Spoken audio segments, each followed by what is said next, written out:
قابل قدر مصلیان کرام، محترم بزرگوں، نوجوان دوستوں اور عزیز ساتھیوں، شعبان المعظم کی 17ویں تاریخ میں شعبان اسلامی مہینے کا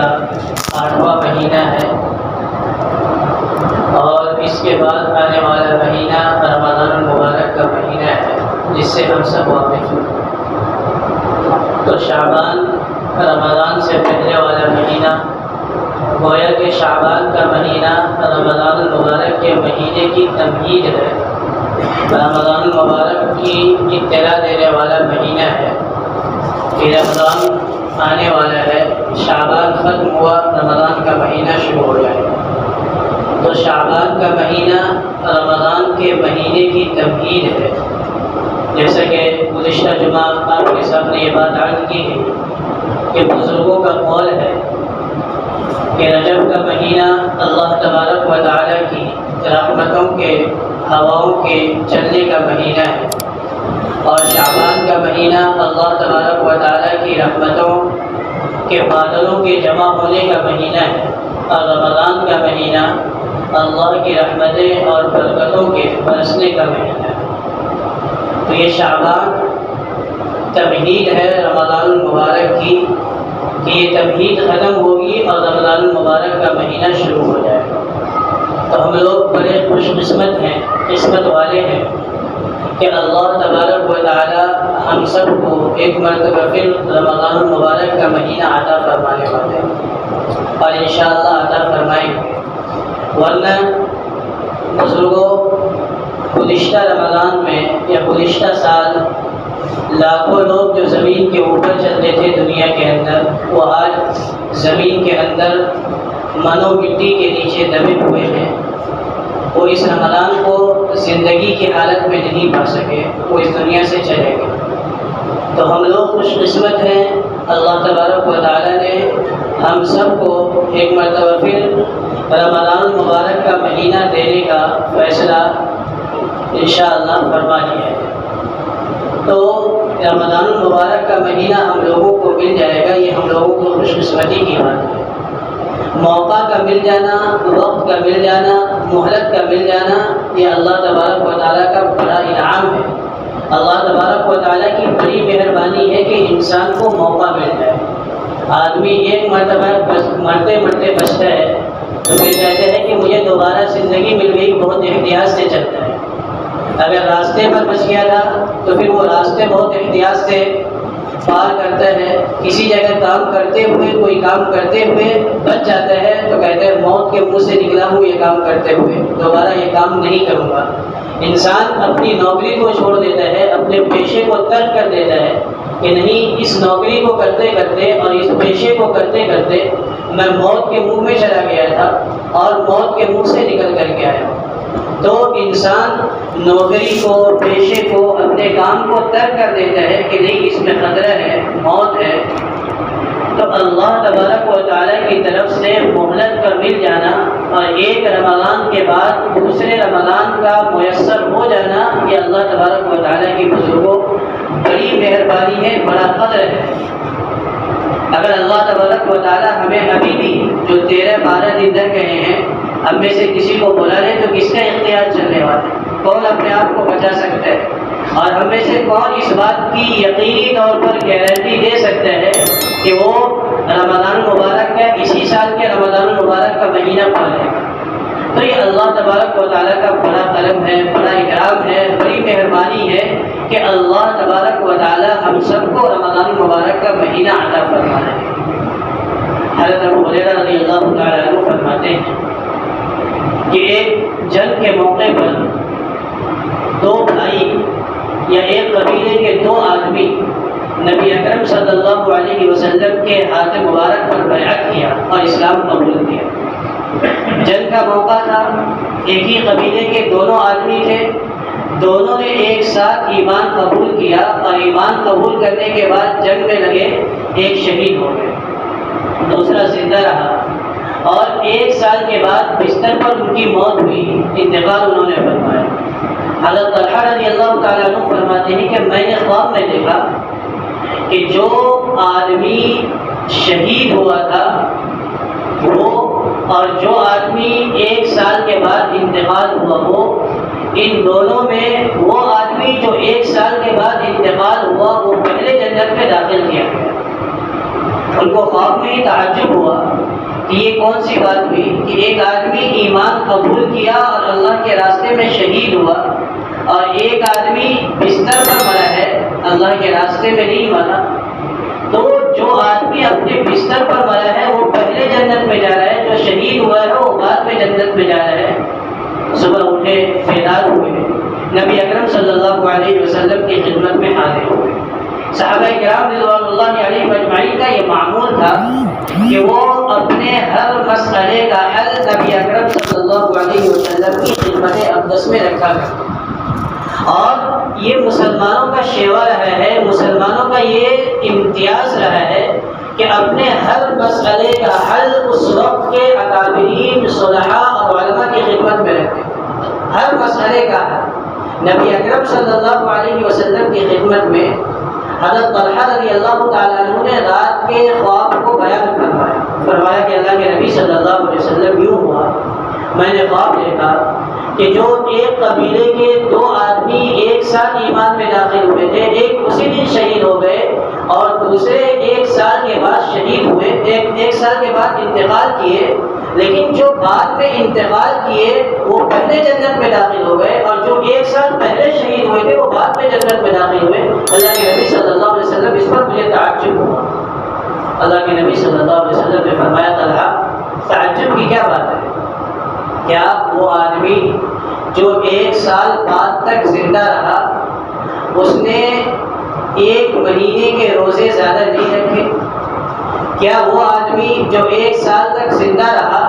اس نے 6000 نمازیں زیادہ نہیں پڑھی، اتنی نمازیں زیادہ نہیں پڑھی اور یہ نیکیاں نہیں کی، یہ نیکیاں نہیں کی؟ حضرت طلحہ رضی اللہ تعالیٰ عنہ نے فرمایا کہ ہاں اللہ کے رسول صلی اللہ علیہ وسلم یہ بات تو درست ہے کہ اس نے اتنی نیکیاں کی، رمضان کے پورے 1 مہینے کے روزے رکھے اور 1 سال مکمل اس نے 5 وقت کی نمازوں کی پابندی کی۔ اللہ کے نبی صلی اللہ علیہ وسلم نے فرمایا طلحہ اس ذات کی قسم جس کے قبضے میں میری جان ہے،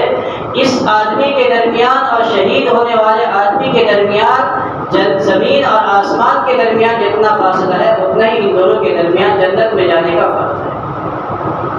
تو یہ سوچنے کی بات ہے کہ شہید ہو جانا کس قدر عظیم المرتبت کام ہے،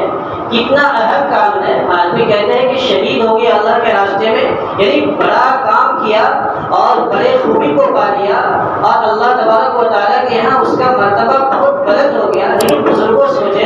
کہ ایک شہید ہونے والے کے مقابلے میں جو آدمی زندگی زیادہ پا لیتا ہے اور 1 سال کے اندر عبادتوں کو انجام دیتا ہے، اس کا مرتبہ اگر وہ صحیح طریقے پر اوقات کو وصول کر لے اور نیکیوں کے ساتھ زندگی گزار دے تو اس شہید کے مقابلے میں وہ آدمی جس نے لمبی زندگی پائی ہے اور اللہ کی اطاعت و فرما برداری میں اپنی زندگی گزاری ہے، شہید ہونے والے سے پہلے جنت میں داخل ہوا ہے۔ تو میں یہ کہہ رہا تھا کہ وقت کا مل جانا، مہلت کا مل جانا، یہ اللہ تبارک و تعالیٰ کی بڑی نعمت ہے، اللہ تبارک و تعالیٰ کا بڑا اکرام ہے کہ اللہ نے ہمیں پھر رمضان مبارک کے مہینے دینے کا فیصلہ فرما دیا ہے۔ تو رمضان مبارک کے آنے سے پہلے ہم رمضان مبارک کی عظمت اور اس کی قدر کو پہچانیں، رمضان کی قدر کو جانیں، رمضان کی عظمت کو پہچانیں۔ اور اس کا طریقہ یہ ہے کہ ہم بار بار رمضان مبارک کے اندر جو اللہ تبارک و تعالیٰ کے انعامات و اکرامات ہوتے ہیں اس کو بار بار سوچیں، بار بار انعامات کو سوچنے سے اور بار بار اللہ تبارک و تعالیٰ کی نعمتوں کو یاد کرنے سے جو رمضان مبارک میں بندوں کے اوپر مبذول ہوتی ہے، انشاءاللہ اگر ایسا کریں گے ہم تو ان 10-12 دنوں جو 12 دن جو بچ گئے ہیں، ان 10-12 دنوں کے اندر انشاءاللہ ہمارے اندر رمضان کی قدر پیدا ہو جائے گی اور رمضان کے لیے ہم پہلے سے تیار ہو جائیں گے۔ بات یاد رکھیں کہ وقت کے بدلنے سے اور جگہوں کے بدلنے سے ثواب میں کمی زیادتی ہوتی رہتی ہے۔ ہم بار بار سنتے ہیں، دیکھتے ہیں، پڑھتے ہیں۔ ابھی بہت مشہور حدیث ہے، اللہ کے نبی صلی اللہ علیہ وسلم نے فرمایا کہ آدمی اپنے گھر میں اکیلا نماز پڑھے 25 نماز کا یا 27 1 نماز کا ثواب ملے، اپنے گھر میں پڑھے، اکیلا پڑھے تو ایک نماز کا ثواب ملے گا، اور وہی آدمی اگر مسجد میں آ کر کے نماز پڑھتا ہے تو 25 نماز یا 27 نماز پڑھنے کا ثواب ملے گا، اور وہی آدمی اگر مدینہ المنورہ کی مسجد میں نماز ادا کرتا ہے تو 50,000 نمازوں کا ثواب ملے گا، اور وہی آدمی اگر مکہ المکرمہ میں مسجد حرام کے اندر نماز ادا کرتا ہے تو ایک نماز پر 1 لاکھ نماز کا ثواب ملے گا۔ نماز وہی ہے، آدمی وہی ہے، لیکن جگہ کے بدلنے کی وجہ سے ثوابوں کے اندر فرق پیدا ہو رہا ہے۔ گھر کے اندر صرف ایک نماز کا ثواب، محلے کی مسجد کے اندر صرف 25 یا 27 نمازوں کا ثواب، اور مسجد نبوی میں نماز پڑھنے پر 50,000 نمازوں کا ثواب، اور مسجد حرام میں نماز پڑھنے کا 1 لاکھ نماز پڑھنے کا ثواب۔ جگہ بدلنے سے ثواب میں کبھی زیادتی ہو رہی ہے۔ اسی طرح وقت کے بدلنے سے، ٹائم کے بدلنے سے بھی ثوابوں کے اندر کبھی زیادتی ہو رہی ہے۔ ہم دیکھیں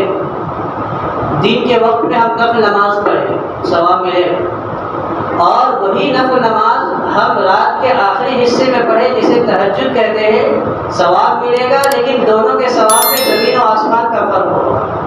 دن میں بھی نفل نماز ادا کر رہے ہیں اور رات کے آخری حصے میں بھی نفل نماز ادا کر رہے ہیں، لیکن دونوں نمازوں کے ادا کرنے والے کے ثواب کے اندر زمین و آسمان کا فرق ہو رہا ہے، اس لیے کہ اللہ کے نبی صلی اللہ علیہ وسلم نے فرمایا افضل الصلاۃ بعد الفریضہ صلاۃ اللیل، کہ فرض نمازوں کے بعد جو سب سے افضل نماز ہے وہ صلاۃ اللیل یعنی تہجد کی نماز ہے۔ تو وقت بدل رہا ہے، دن میں پڑھ رہے ہیں، مغرب کے بعد ادا کر رہے ہیں، تو آدمی کو ثواب نفل نماز کا کم مل رہا ہے، اور وہی آدمی تہجد کے وقت میں نماز کو ادا کر رہا ہے تو اسے ثواب بہت زیادہ ملتا ہے۔ اسی طرح ایک آدمی تہجد کی نماز ادا کر رہا ہے عام دنوں میں، اور وہی آدمی تہجد کی نماز ادا کر رہا ہے شب قدر میں، رات دونوں ہے، عبادت کر رہے ہیں رات کے اندر ہی، اور نماز بھی ادا کر رہے ہیں تہجد کی نماز ہی، لیکن ایک رات جو ہے وہ عام رات ہے اور دوسری رات جو ہے وہ شب قدر کی رات ہے، دونوں نمازوں کے اندر بہت زیادہ فرق ہے ثواب کے اعتبار سے۔ تو وقت کے بدلنے سے، جگہ کے بدلنے سے ثواب میں کمی زیادتی واقع ہوتی ہے۔ اسی طرح عام دنوں میں اگر آدمی روزہ رکھتا ہے تو عام دنوں کا روزہ رکھنے پر اس کو جو ثواب ملے گا، رمضان المبارک کے مہینے میں جو روزہ رکھے گا اس کا ثواب کتنا ملے گا اس کا کوئی حد و حساب نہیں ہے، بے حد اور بے حساب ہے۔ کہ ایک آدمی رمضان المبارک کا ایک روزہ چھوڑ دیتا ہے، اب اس کی زندگی 60 سال کی 70 سال کی ہو رہی ہے، مستقل 70 سال تک روزے رکھے، رمضان کا ایک روزہ جو فوت ہو گیا ہے وہ 70 سال کا روزہ اس کی برابری نہیں کر سکتا۔ اور یہ یوں ہی پھینکی پھاکائی بات نہیں ہے، یہ یوں ہی ہواؤں میں اڑائی گئی بات نہیں ہے، بلکہ اللہ کے نبی صلی اللہ علیہ وسلم نے خود ارشاد فرمایا کہ اللہ تبارک و تعالیٰ فرماتے ہیں الصوم لی وانا اجزی بہ، روزہ میرے لیے ہے اور اس کا بدلہ میں خود ادا کروں گا۔ کیا ادا کروں گا اس کو نہیں بیان کروں گا، جب دینے کی باری آئے گی جب پتہ چلے گا۔ تو میں یاد کر رہا ہوں کہ جگہ کے بدلنے سے، وقت کے بدلنے سے، دنوں کے بدلنے سے ثوابوں کے اندر اللہ تبارک و تعالیٰ نے یہ ترتیب بنائی ہے کہ کبھی زیادتی واقع ہوتی ہے۔ نماز ایک جگہ پڑھ رہے ہیں تو ثواب کم مل رہا ہے، دوسری جگہ زیادہ، تیسری جگہ اور زیادہ، چوتھی جگہ اور زیادہ، دن میں نفل پڑھ رہے ہیں کم ثواب مل رہا ہے، رات میں پڑھ رہے ہیں زیادہ مل رہا ہے، ایک رات میں پڑھ رہے ہیں تو کم مل رہا ہے، اور شب قدر کی رات میں ادا کر رہے ہیں تو اور زیادہ ثواب مل رہا ہے۔ عام دنوں میں روزہ رکھیں گے ثواب ملے گا، لیکن رمضان مبارک میں روزہ رکھیں گے تو کتنا ثواب ملے گا؟ الصوم لی وانا اجزی بہ، روزہ میرے لیے ہے اور اس کا بدلہ میں خود ادا کروں گا، بے حساب۔ اور دیگر نیکیوں کا بھی اللہ تبارک و تعالیٰ اجر و ثواب بے انتہا رمضان مبارک کے مہینے میں بڑھا دیتے ہیں۔ فرمایا کہ اگر آدمی رمضان المبارک میں کوئی نیک عمل کرے تو اللہ تبارک و تعالیٰ 10 گنا سے 700 گنا تک اس کی نیکی کو بڑھا دیتے ہیں۔ کوئی بھی، ہم ابھی سبحان اللہ ایک مرتبہ کہتے ہیں، ایک مرتبہ کہنے کا ثواب ملا، لیکن رمضان میں کہیں گے 700 مرتبہ کہنے کا ثواب ملے گا، اور اس سے زیادہ بھی اللہ تبارک و تعالیٰ جتنا چاہیں گے بڑھائیں گے۔ انما یوفی الصابرون اجرهم بغیر حساب، اللہ تبارک و تعالیٰ صبر کرنے والے کو بے حساب نیکی عطا فرمائیں گے، بدلہ عطا فرمائیں گے۔ تو جگہوں کے بدلنے سے، وقت کے بدلنے سے اللہ تبارک و تعالیٰ ثوابوں کے اندر اضافہ فرما دیتے ہیں۔ یہ مہینہ شعبان المعظم کا مہینہ چل رہا ہے، اس میں روزہ رکھیں گے ثواب ملے گا، لیکن بزرگوں رمضان المبارک کا مہینہ جو آنے والا ہے اس میں جو روزہ رکھیں گے اس کا ثواب کتنا ہوگا، کس قدر ہوگا، اس کا ہم اندازہ نہیں لگا سکتے۔ اس لیے میں عرض کر رہا ہوں کہ جو مہینہ آنے والا ہے وہ اس قدر مبارک اور اس قدر اللہ تبارک و تعالیٰ کے نزدیک پسندیدہ مہینہ ہے کہ ہم اس کا تصور بھی نہیں کر سکتے۔ بے انتہا برکتوں والا مہینہ، بے انتہا رحمتوں والا مہینہ، بے انتہا سعادتوں والا مہینہ اللہ تبارک و تعالیٰ ہمیں عنایت فرمانے والا ہے۔ اس لیے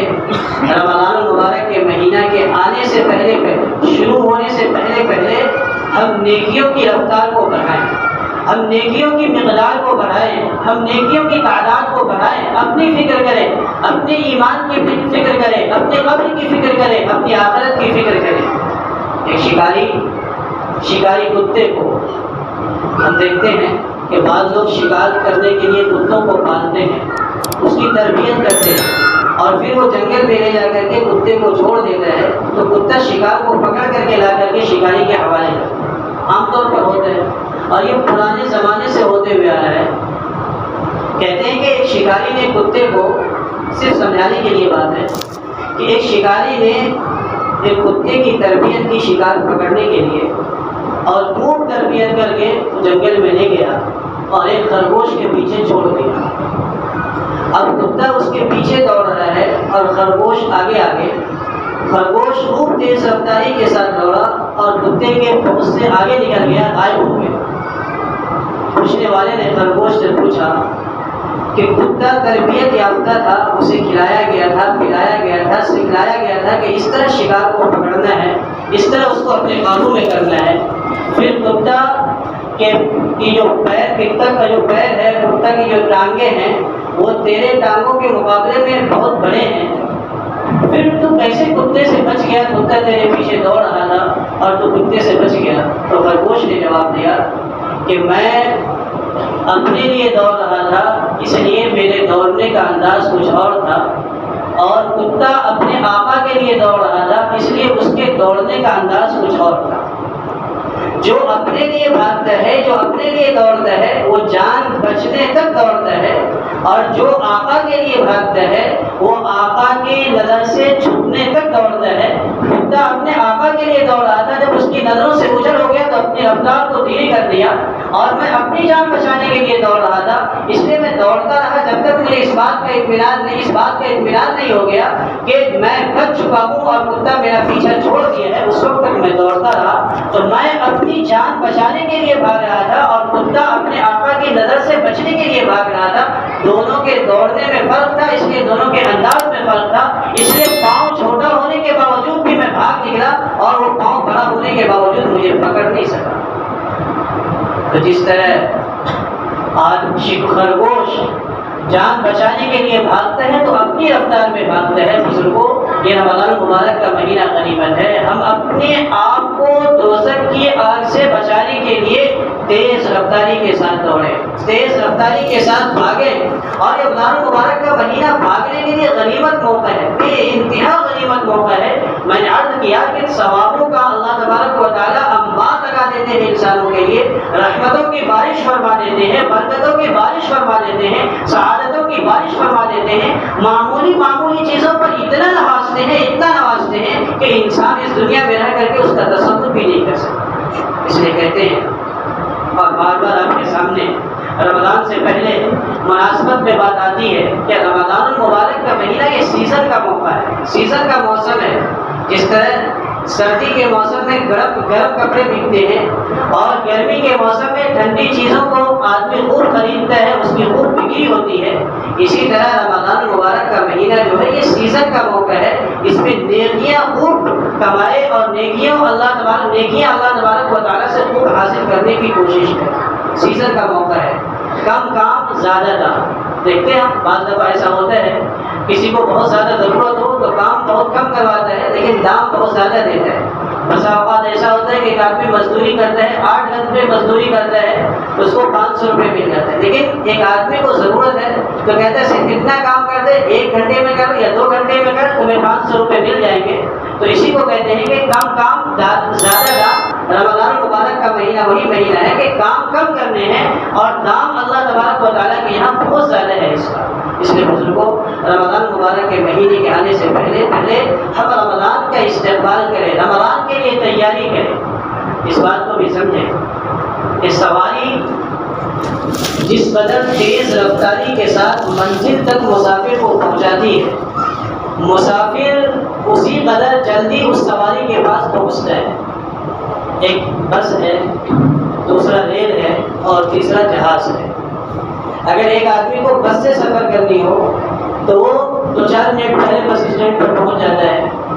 اور دوسرے آدمی کو ٹرین سے سفر کرنی ہو تو تقریباً 10 منٹ 15 منٹ آدھا گھنٹہ پہلے جا کر کے پہنچتا ہے ریلوے اسٹیشن پر، کیونکہ بس کے مقابلے میں ٹرین جو ہے وہ تیز رفتاری کے ساتھ مسافر کو منزل تک پہنچاتا ہے۔ اور اگر کسی آدمی کو ہوائی جہاز سے سفر کرنی ہے تو آدمی 1.5 گھنٹہ 2 گھنٹہ پہلے ایئرپورٹ پر جا کر کے سواری کا انتظار کرتا ہے۔ تو جو سواری مسافر کو جتنی جلدی اس کی منزل تک پہنچا دے، آدمی اس سواری کے پاس اتنی جلدی جا کر کے اس سواری کا انتظار کرتا ہے۔ بس کا مسافر بہت تھوڑا انتظار کرتا ہے، ٹرین کا مسافر اس سے زیادہ انتظار کرتا ہے، اور ہوائی جہاز کا مسافر بہت زیادہ انتظار کرتا ہے، کیونکہ وہ یہ جانتا ہے کہ جہاز پر میں بیٹھوں گا اور گھنٹوں میں دنوں کی مسافت طے کر لوں گا۔ اس لیے ہوائی جہاز کے انتظار میں وہ اپنے منزل پر پہنچنے کی جستجو میں وہ جلدی ہوائی اڈے پر جا کر کے بیٹھ جاتا ہے۔ اسی طرح بزرگوں، عام مہینوں میں ہم عبادت کریں گے تو اللہ تبارک و تعالیٰ کا قرب اس طرح حاصل ہوگا جس طرح بس پر سوار آدمی اور ٹرین پر سوار آدمی اپنی منزل تک پہنچتا ہے۔ اور اگر رمضان المبارک کے مہینے میں ہم عبادت کریں گے تو اللہ کا قرب اسی طرح حاصل ہو جائے گا تیز رفتاری کے ساتھ جس طرح جہاز اپنے مسافر کو منزل مقصود تک جلدی سے پہنچا دیا کرتا ہے۔ رمضان کا مہینہ جلد از جلد اللہ تبارک و تعالیٰ کے قرب حاصل کرنے کا مہینہ، آسان کم وقت میں اور بہت کم وقت میں اللہ تبارک و تعالیٰ کی محبت، اللہ تبارک و تعالیٰ کا قرب، اللہ تبارک و تعالیٰ کی رضا، اللہ تبارک و تعالیٰ کی خوشنودی کا جو ذریعہ ہے وہ رمضان مبارک کا مہینہ ہے۔ پورے مہینے میں جس پر عبادت کر کر کے انسان اللہ کا قرب حاصل نہیں کر سکتا، رمضان المبارک کے مہینے میں اتنی عبادت کرے گا، اللہ کا محبوب بن جائے گا، اللہ کا ولی بن جائے گا۔ اس لیے اللہ تبارک و تعالیٰ نے رمضان مبارک کا مہینہ ہمیں عطا فرمایا۔ مہمان ہے رمضان، رب کا مہمان، رمضان رب کا مہمان۔ جس طرح ہمارا اور آپ کا مہمان ہوتا ہے، مہمان پہلے سے اطلاع کر دیتے ہیں کہ میں آ رہا ہوں، تو کس قدر تیاری کی جاتی ہے، گھر کو صاف کیا جاتا ہے، کپڑوں کو درست کیے جاتے ہیں، تمام چیزوں کو قرینے سے رکھے جاتے ہیں کہ نہیں فلاں مہمان آ رہا ہے، میرا مہمان آ رہا ہے۔ اور رمضان جو ہے یہ رب کا مہمان ہے۔ اگر ہمارا اور آپ کا مہمان آئے تو مہمان کے آنے سے پہلے تیاری کی جا سکتی ہے، اور لوگ کہتے ہیں اگر تیاری نہ کی جائے تو آدمی شرمندہ ہوتا ہے، شرمندگی محسوس کرتا ہے کہ مہمان آ گیا، پہلے سے اطلاع کیا تھا لیکن میرے گھر پر کھانا نہیں بن سکا، مہمان کے لیے کچھ انتظام نہیں ہو سکا، گھر کی صفائی نہیں ہو سکی۔ اور رمضان مبارک کا مہینہ آنے والا ہے اور ایمان والے رمضان کی تیاری نہ کرے تو یہ رب کے مہمان کی ناقدری ہے۔ اللہ کا مہمان رمضان جو ہے یہ اللہ کا مہمان ہے۔ ابھی سے ہم تیاری شروع کر دیں، دینی اعتبار سے بھی دنیاوی اعتبار سے بھی۔ دینی اعتبار سے تیاری یہ ہے کہ ہم عبادتوں کی مشق ابھی سے شروع کر دیں۔ رمضان کے مہینے میں روزہ ایک اہم عبادت ہے اور سب سے اہم عبادت ہے، اس لیے اللہ کے نبی صلی اللہ علیہ وسلم شعبان المعظم کے مہینے میں روزہ کثرت سے رکھا کرتے تھے۔ بسا اوقات 25 روزے شروع کے رکھا کرتے تھے، صرف آخری کے 2-3 روزے نہیں رکھتے تھے، پورے شعبان کے مہینے میں روزے اللہ کے نبی صلی اللہ علیہ وسلم رکھتے تھے۔ کیوں؟ اس لیے کہ رمضان کا استقبال کرنا ہے، رمضان آنے والا، رمضان کی تیاری کرنی ہے۔ تہجد میں اٹھ کر کے نماز پڑھنے کی عادت ڈالے، رونے کی عادت ڈال لے، نفلوں کی پابندی شروع کر دے، قرآن کو آہستہ آہستہ پڑھنا شروع کر دے، تاکہ رمضان کا مہینہ آ جائے تو پھر شرمندگی محسوس نہ ہو، پھر ایسا نہ لگے کہ ہمیں تو قرآن پڑھنے کی فرصت نہیں ہے، ہمیں تو نماز پڑھنے کی فرصت نہیں ہے، رات میں تھک جاتا ہوں۔ ابھی سے تیاری شروع ہو، جس طرح انسان اپنے مہمان کا استقبال کرتا ہے اور پہلے سے کھانا تیار کر کے رکھتا ہے، گھر کو قریبے سے سجا دیتا ہے، اسی طرح ہم اپنے دل کے اندر جتنی گندگیاں ہیں، گھر کے گندگیوں کو ہم صاف کرتے ہیں۔ مہمان کے آنے سے پہلے جھاڑو لگایا جاتا ہے، پوچھا لگایا جاتا ہے، اسی طرح رمضان کے آنے سے پہلے اپنے دل کی گندگیوں کو صاف کریں کہ دل کے اندر جس قدر برائیاں ہیں اور جس قدر غلاظتیں ہیں اور جس قدر ناپاکی ہیں، اس کو ختم کرنے کی کوشش کریں۔ بات طویل ہوگی لیکن میں عرض کروں، ابھی شب قدر، شب برات گزر گیا۔ شب برات میں اللہ کے نبی صلی اللہ علیہ وسلم کے فرمان کے مطابق، میں نے پچھلے جمعہ کو عرض کیا تھا کہ اللہ تبارک و تعالیٰ آسمانی دنیا پر تشریف فرما ہوتے ہیں، اور اللہ تبارک و تعالیٰ یوں کہتے ہیں، الا بمستغفر فاغفر له، الا بمسترزق فارزقه،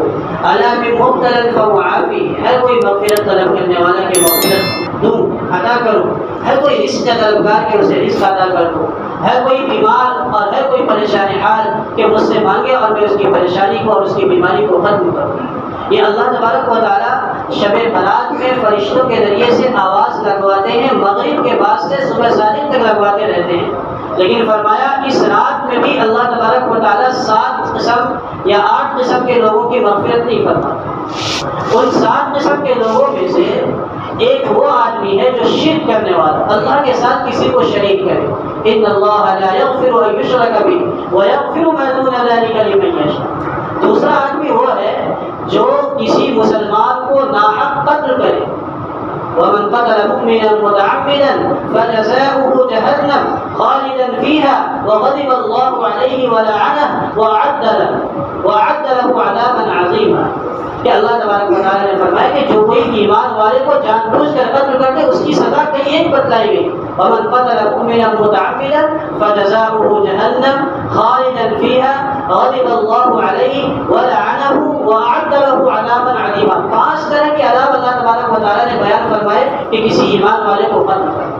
اور تیسرا آدمی جس کی شب قدر میں بھی مغفرت نہیں ہوتی، وہ کینہ رکھنے والا انسان ہے، دل میں کینہ ہے، دل میں بغض ہے، دل میں حسد ہے، دوسرے کے لیے برائی ہے۔ فرمایا کہ ایسے آدمی کی بھی اللہ تبارک و تعالیٰ شب برات میں مغفرت نہیں فرماتا۔ اور چوتھا آدمی جو ہے وہ قطع رحمی کرنے والا، رشتوں کو توڑنے والا، رشتے داری نبھانے کے بجائے رشتوں کو توڑنے والا۔ ذرا سی کوئی بات ہو گئی رشتے کو ختم، بھائی سے کوئی بات ہو گئی رشتے کو ختم، چچا سے کوئی بات ہو گئی رشتے کو ختم کیا۔ معمولی باتوں پر رشتوں کو توڑنے والا، قطع رحمی کرنے والا، فرمایا کہ شب برات میں اس کی بھی مغفرت نہیں ہوتی۔ خوش اخلاقی رہے، خوش اخلاقی کے ساتھ انسان اپنے رشتہ داروں سے پیش آئے، اور خوش اخلاقی یہ نہیں ہے کہ جو ہنس کر کے ملے اس سے ہنس کر کے ملا جائے، جو اکرام کرے اس کا اکرام کیا جائے، جو آپ کی تعریف کرے اس کے ساتھ اچھا معاملہ کیا جائے، بلکہ خوش اخلاقی یہ ہے کہ انسان آپ کے ساتھ برائی کرے اور آپ اس کے ساتھ اچھائی کا معاملہ کریں۔ وہ آپ کے لیے کوئی غلط سوچے، آپ اس کے لیے اچھا سوچے، جو آپ کے لیے برا سوچے اس سے بھی مسکرا کر کے ملے، اس کو کہتے ہیں خوش اخلاقی۔ بہرحال بات طویل ہوگی، اتنے لوگوں کی، اس کے علاوہ شراب کے عادی آدمی بھی، جو آدمی شراب پیتا ہے، شراب پینے والے کی بھی اللہ تبارک و تعالیٰ شب برات میں مغفرت نہیں فرماتا۔ اسی طرح جو ماں باپ کا نافرمان، ماں باپ کی نافرمانی کرنے والے کی بھی اللہ تبارک و تعالیٰ شب برات میں مغفرت نہیں فرماتا۔ اسی طرح ایک وہ شخص بھی ہے جو پاجامہ یا لنگی کو ٹخنے سے نیچے لٹکا کر کے چلتا ہو۔ یہ اس لیے بیان کر دیا کہ عام مرض ہے، عام بیماری ہے اس وقت ہمارے معاشرے میں۔ اگر نوجوان بچے ہیں پینٹ پہنیں گے، جینس پہنیں گے تو ٹخنے سے نیچے لٹکتے ہی ہوں گے۔ اسی طرح اگر بوڑھے ہیں، جوان ہیں، لنگی پہن رہے ہیں، پاجامہ پہن رہے ہیں، بہت زیادہ نمازوں کے بھی پابند ہیں، روزوں کے بھی پابند ہیں، بہت ساری چیزوں کی اس کی احتیاط کرتے ہیں، تقویٰ اور طہارت کی زندگی گزار رہے ہیں، لیکن پاجاموں کے سلسلے میں ایسا ہوتا ہے کہ اس کے پاجامے ٹخنے کے نیچے لٹک رہے ہوتے ہیں۔ یہ 24 گھنٹے کا گناہ ہے۔ جب تک پاجامہ لٹک رہا ہے، جب تک لنگی لٹک رہی ہے، جب تک پینٹ اور جینس ٹخنے سے نیچے ہے، اس وقت تک انسان گنہگار ہوتا ہے۔ اور اس قدر سخت گناہ ہے کہ اللہ کے نبی صلی اللہ علیہ وسلم فرما رہے ہیں کہ شب برات میں اللہ تبارک و تعالیٰ ہر طرح کے لوگوں کو معاف فرماتے ہیں، چند قسم کے لوگوں کو معاف نہیں فرماتے۔ ان میں ایک وہ آدمی بھی ہوتا ہے جو شلوار کو، پاجامہ کو، لنگی کو ٹخنے سے نیچے لٹکا کے چلتا ہے۔ عجیب ماحول ہوا ہے، عجیب معاملہ ہوا ہے۔ جس کو اللہ کے نبی صلی اللہ علیہ وسلم نے ٹخنے سے نیچے کپڑا کرنے کو کہا وہ ٹخنے سے اوپر کر رہے ہیں، اور جسے نیچے اوپر کرنے کو کہا وہ نیچے کرے۔ مردوں کے لیے لازمی حکم ہے کہ وہ ٹخنے سے اوپر اپنے کپڑوں کو رکھے، اور عورتوں کے لیے لازمی حکم ہے کہ وہ ٹخنوں سے نیچے اپنے کپڑے کو لے جائے۔ آج عورتیں اس طرح کے کپڑے پہنتی ہیں کہ ٹخنے سے اوپر ان کے شلوار ہوتے ہیں، اور ان کے جو بھی پاجامہ پہنے ہیں، جس طرح کے کپڑے پہنے وہ ٹخنے سے اوپر رکھتی ہیں، اور مرد حضرات جو ہے وہ ٹخنے سے نیچے کپڑے کو رکھتے ہیں۔ اس عادت کو ختم کریں۔ ابھی رمضان المبارک کا مہینہ، میں نے یہ بات جو عرض کر دی ہے، میں نے اس لیے عرض کی کہ میں نے یہ بات عرض کی کہ آدمی رمضان المبارک کے آنے سے پہلے صفائی کر لے۔ رمضان المبارک کا مہینہ اللہ تبارک و تعالیٰ کا مہمان ہے، رب کا مہمان ہے۔ دل کی صفائی ہو، جس طرح دنیا میں آنے والا مہمان کا استقبال کے لیے آدمی گھر کی صفائی کرتا ہے، رمضان المبارک کے مہینے کے آنے سے پہلے آدمی اپنے دل کی صفائی کر لے، اپنے اخلاق کی صفائی کر لے، اپنے اقوال کی صفائی کر لے، اپنی زبان کی صفائی کر لے، اپنے جسم کے ایک عضو کی صفائی کر لے، اور صحیح طریقے پر اس کو استعمال کرنا شروع کر دے۔ آج سے کرنا شروع کر دے، ابھی سے کرنا شروع کر دے، تو یہ اللہ کے رب کے مہمان کی قدر دانی ہے، ورنہ اللہ تبارک و تعالیٰ کا جو مہمان ہے اس کی ناقدری ہے۔ اللہ کے مہمان کی قدر کرے۔ اللہ کے مہمان، اللہ کا جو یہ مہمان رمضان مبارک کا مہینہ آنے والا ہے، نہایت ہی سعادتوں کا مہینہ اور برکتوں کا مہینہ ہے۔ لیکن رمضان کا مہینہ مل جانا یہ خوشی کی بات نہیں ہے۔ میں نے شروع میں ایک بات عرض کی کہ ہم لوگ خوش قسمت ہیں کہ رمضان المبارک کا مہینہ اللہ تبارک و تعالیٰ ایک مرتبہ اور ہمیں انشاءاللہ عطا فرمانے والے ہیں۔ لیکن صرف رمضان کا مہینہ مل جانا خوش قسمتی کی بات نہیں ہے، بلکہ رمضان میں عبادتوں کے توفیق کا مل جانا خوش قسمتی کی بات ہے، خوش قسمتی کی بات ہے۔ اگر رمضان مل جائے اور رمضان کے اندر عبادت کی توفیق نہ ملے، رمضان مل جائے اور روزے کی توفیق نہ ملے، رمضان مل جائے تراویح اور تلاوت کی توفیق نہ ملے، رمضان مل جائے اور کسی طرح صدقہ و خیرات کی توفیق نہ ملے، تو یہ رمضان اس کے لیے تو اور عذاب کا باعث بن گیا، اس کے لیے محرومی کا سبب بن گیا۔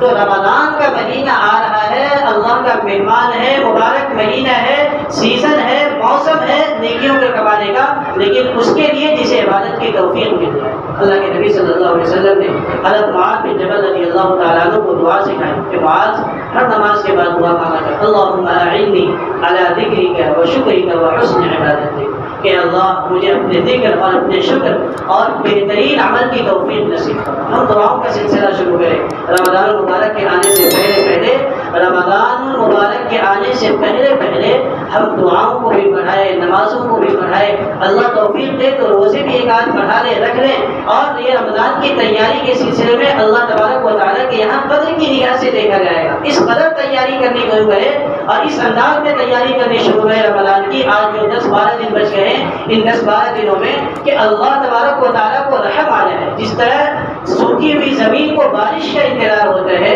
اور جس طرح ایک مریض اور بیمار آدمی کو جو سخت بیماری میں مبتلا ہو اس کو ایک ڈاکٹر کا انتظار ہوتا ہے، اور جس طرح ایک محبت کرنے والے کو اپنے محبوب کا انتظار ہوتا ہے، اسی طرح رمضان المبارک کا انتظار ایک مسلمان کو ہونا چاہیے۔ جس کے اندر یہ انتظار اور یہ شوق پیدا ہو گیا، صحیح معنوں میں اس نے اللہ کے رب کے مہمان کا استقبال کیا، اور جس کے اندر ابھی سے یہ شوق پیدا نہ ہوا، خدا نخواستہ کہیں اس کے رمضان کی عبادتیں بھی ضائع نہ ہو جائے اور رمضان آ کر کے گزر جائے اور اسے خبر بھی نہ لگے، جیسا کہ بہت سے مسلمانوں کے ساتھ ہوتا ہے۔ اللہ تبارک و تعالی ہم سب کو اس محرومی سے بچائے اور رمضان المبارک جو رب کا مہمان ہے اس کی ابھی سے تیاری کرنے کی توفیق نصیب فرمائے۔ وآخر دعوانا الحمدللہ۔